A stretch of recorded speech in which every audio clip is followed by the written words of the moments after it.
Hi, I picked these up at the grocery store on the way home from work today.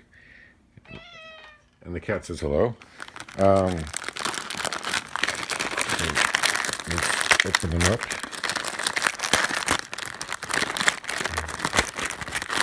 and see how the Firework Oreos taste. They look like ordinary Oreos. Sorry about the leg shot there. Cat's very interested in them.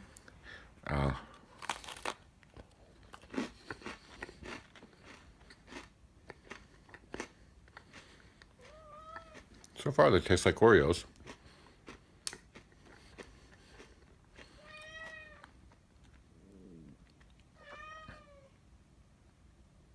There's some popping in there, but not a. My mouth isn't full of Pop Rocks.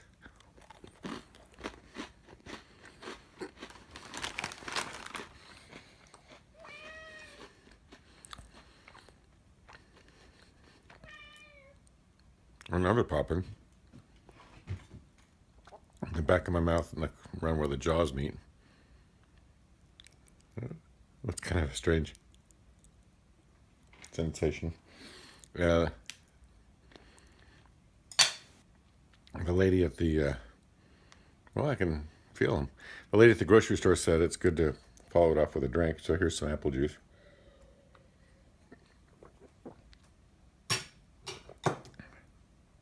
No, I don't think that helped any with the popping. But yeah, it takes a little bit, but I can feel the popping in the back of my mouth after eating one of the Oreos. So it's interesting. They don't, they pretty much taste like normal Oreos with some weird popping sensations in your mouth. Bye-bye.